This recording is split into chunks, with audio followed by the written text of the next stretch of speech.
it's the heat of the day, so I'm not gonna be out here long, but I always come poke around a little bit. This is my peaceful time when I come poke around a little bit. And I'm noticing that I do have some cucumbers. I had told you I wanted some of them to get larger and way overripe so that I could save seeds later. And this one's on its way, so I'm happy to see that. I've kind of stopped harvesting, so it's okay. And then I've got another one right there. It's getting huge. So I'm definitely going to save seeds from that. Though you can't hardly tell that this is a cucumber row because it's been encroached on by squash and zucchini. It is actually a cucumber row. And I planted the poinsettia cucumbers in there. I've never grown these before. They've done okay. They've done okay, but they've been so hard to find because I planted them in the wrong spot. I planted them amongst all of this white scallop squash, among, what else did I plant here? Golden zucchini. This is the golden zucchini here. The white scallop squash over here. And man, the golden zucchinis do kind of grow up a little bit, but this white squash grows out everywhere. And I should have known that. I haven't grown white scallop squash before, and I thought it was going to be kind of more like the zucchini plants, just kind of grow up and out, but these just went out like an ocean. And so my cucumbers that I had planted here, and I had a row along here, they just got overtaken. They just got overtaken, and it's been a mess to try to harvest them. Do you ever plant something and then you just completely forget about it? And you really just forget you plant it? I know this is a nice, neat row here, but they've taken so long to grow that I've actually really just overlooked them lately. And what this whole row here is Jackson Wonder lima beans. And I'm just noticing today that there's a lot of pods set on here. There's a lot of pods set. There's a lot over there. They're kind of laying on the ground. These plants are kind of humped over, but that's okay as long as they're getting ready. But I need to not forget these. I need to decide whether I'm gonna let them go to the dry stage and try to save seeds, or just harvest them in the dry stage to use them like that, or if I'm gonna harvest them in the green stage. But either way, these aren't ready yet. If you open these right now, they would be little tiny white seeds. Whereas if I wait just a little bit, they'll start turning that mottled color that Jackson Wonder seeds turn. So I'm gonna wait. This row here looks like Bigfoot stomped through it. It's in terrible shape. But that's because I've harvested off of it for a while. And also because of the rain we had the other day, just kind of beat everything down. But this is tender green bush beans. Now I've kind of ignored it too for a while. And what I've noticed is I'm starting to get some pods on there that are dried up. So I've got a little bowl this morning with me. Got a couple of tomatillos in it. So I'm gonna walk along here and just pick some of these dried pods and save the seeds from some of these tender green beans. I am on a seed saving mission this year. I've done a couple of videos about landrace gardening. There's a lot to it. I'm simplifying it. This is actually just one variety here that I'm going to save seeds from, but a lot of the theory behind landrace gardening is just making things acclimated to your climate and soil. So once something has grown a season and survived and went to seed stage, that means that plant kind of made it. So you can save seeds from it. So I'm going to walk along here and I'm going to grab some of these seed pods and put them in my little collection that I've got growing. I just spied over here amongst all this stuff in the squash patch some white squash, some white scallop squash. Let's see if I can get in there a little better. Yeah, there's some white scallop squash. Now this looks like they're at the perfect size to grab and harvest. But I think what I'm gonna do is I'm gonna leave them here and let them overgrow and save seeds from them. I wouldn't worry about doing this because I am going to be taking this out. But I just realized that I'm going to be busy for 3 days coming up. I've got to keep grandkids. I've got a lot to do before then, so I'm not going to mess with this now. And then I'll be keeping them for 3 days, and then I won't get back to even thinking about doing this until some point next week. So by that point, these things could go ahead and be overgrown and be getting ready, and I could just leave that plant in the ground and then go ahead and clear out what other that I want to clear out and be working around them. I might do that because I would like to save the white scallop seeds. I have plenty in my house because I bought a lot, but these would be acclimated to my property. These would be saved seeds, and sometimes they do better. Sometimes not, but sometimes they do better. And I've been noticing the last few weeks that up amongst this squash, I have a cowpea plant growing. It's this dark green leaves here. These dark green leaves, and it's sprawling out all through there. It goes all the way there, and I don't know what it is because I didn't plant cowpeas in this garden last year, so it must have either got transferred over here somehow, or it came in some of the black cow soil I bought. But in any case, it's growing. I don't see any pods set yet. I don't see any blooms, but I'm just gonna leave this and let it grow and take things out around it, and I'm just going to see what I can get. I'm even noticing it over there amongst that, so there must be several different cowpea plants that have come up. There must be several, so it's all out in there.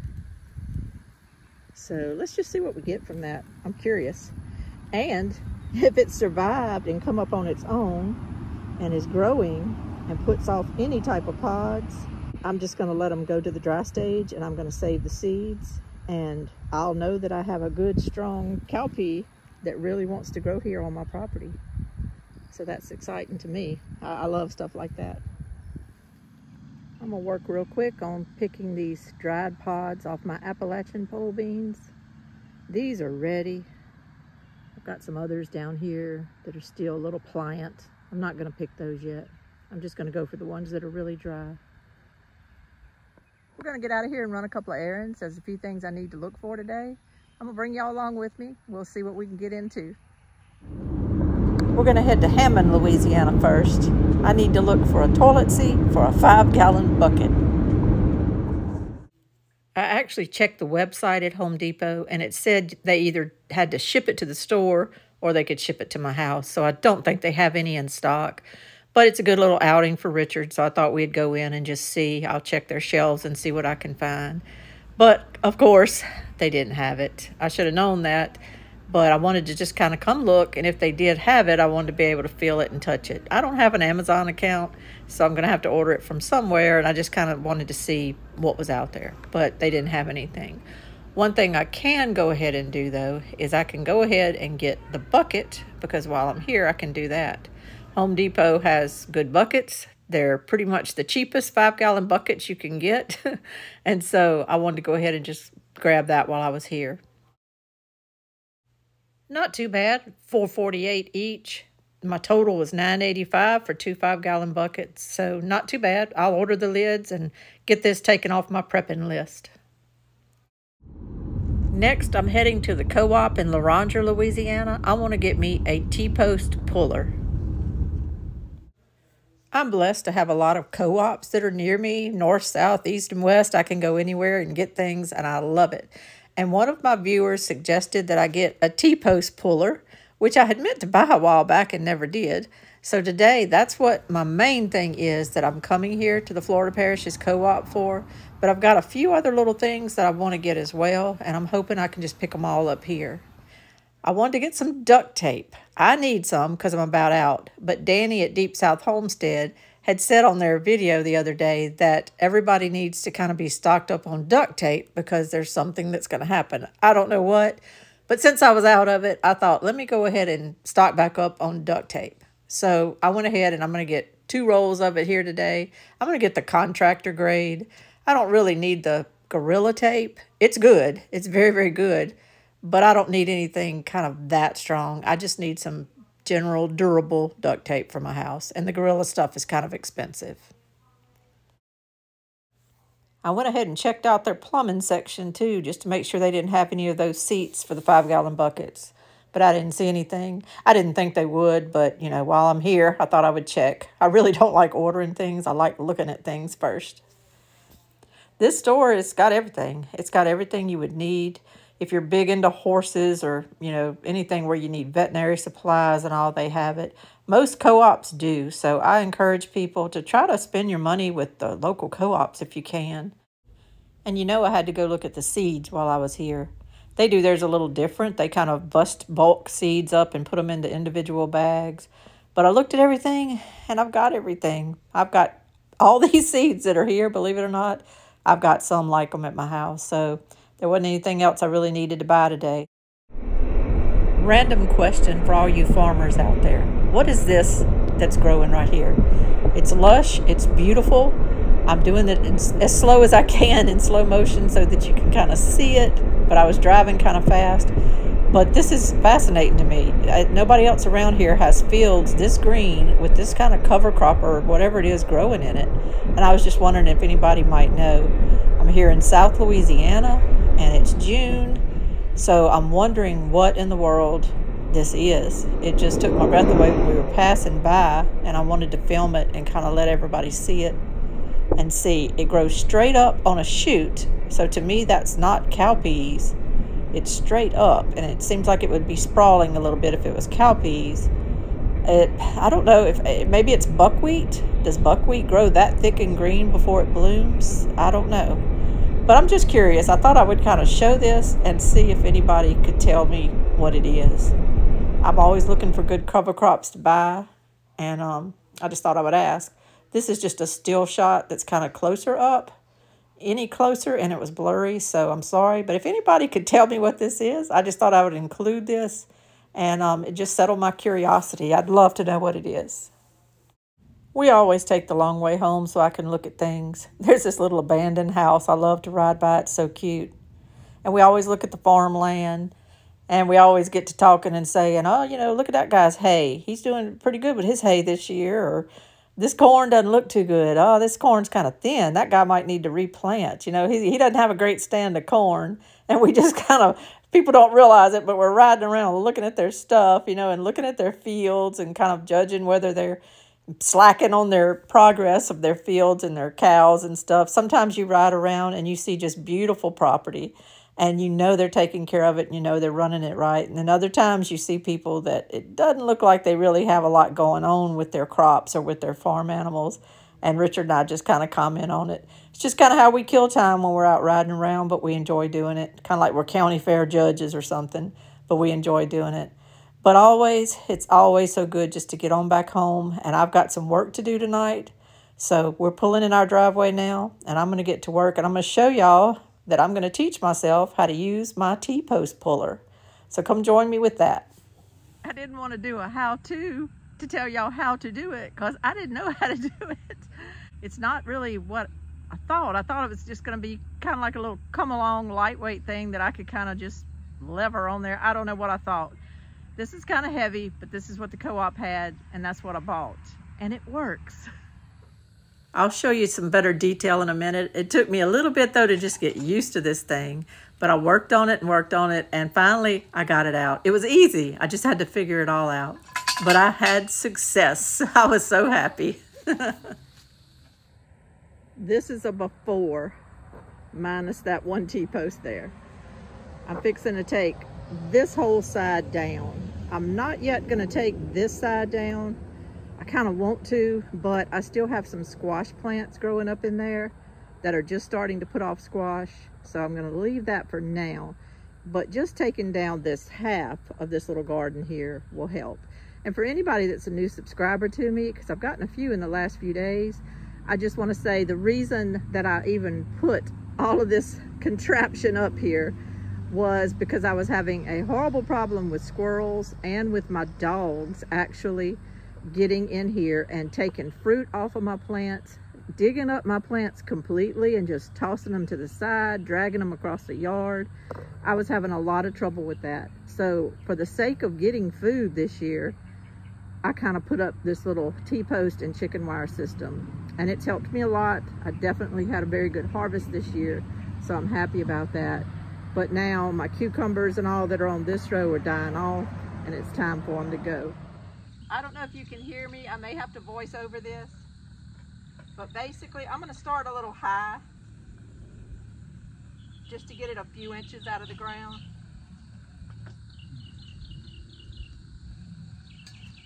I'm going to do it little by little.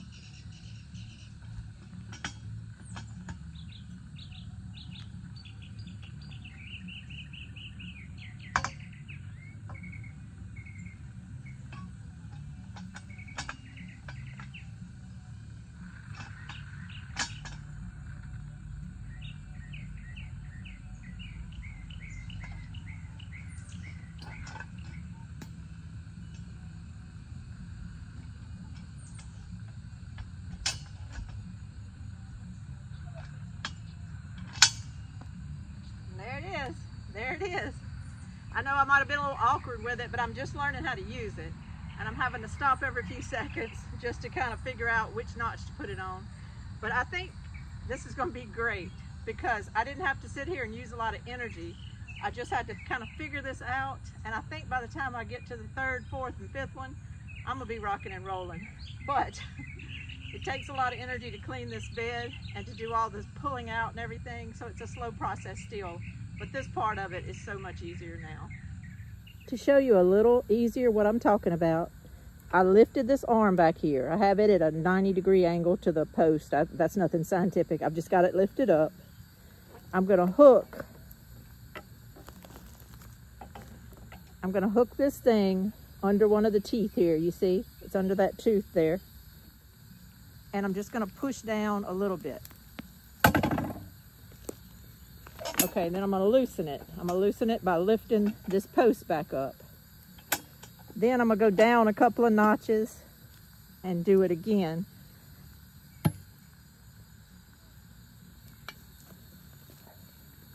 If it's too hard for you, come back up a notch. That was a little too hard for me. Come back up a notch. Now I'm doing it. There you go.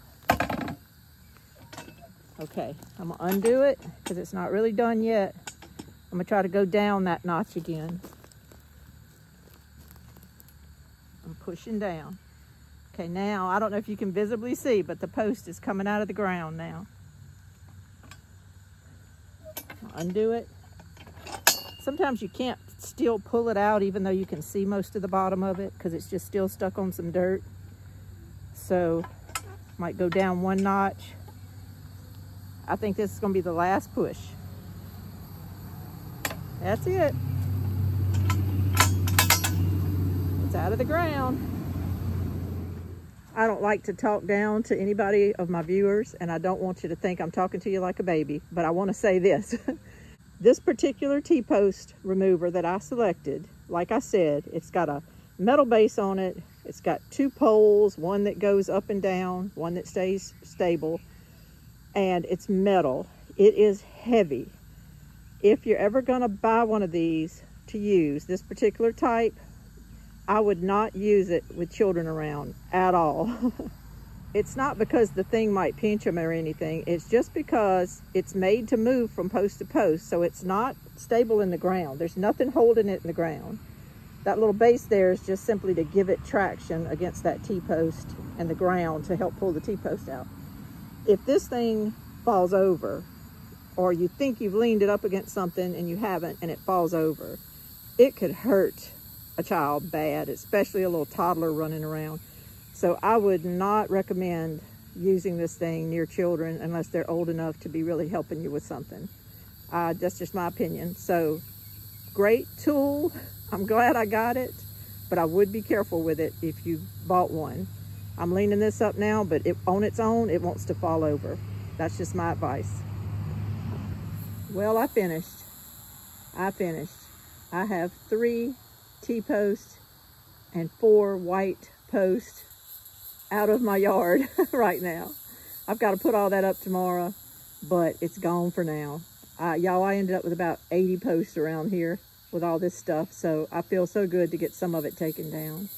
Took me about an hour and a half, I guess, to work on all of this. Not too bad, but I am worn out.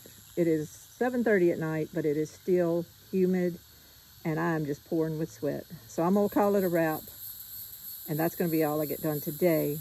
but I feel better than I did yesterday, and I got a little bit accomplished. That's all I'm looking for right now. Well, y'all, the sun's going down. It's late in the evening. I've got supper to cook. Thank y'all for running errands with me today and for just piddling with me in my garden. I enjoy things like this. Didn't hurt myself too bad doing anything today, but do feel like I got a few things accomplished. This is Lainey from Hilltop Home Place. Y'all just have a wonderful day. Bye-bye.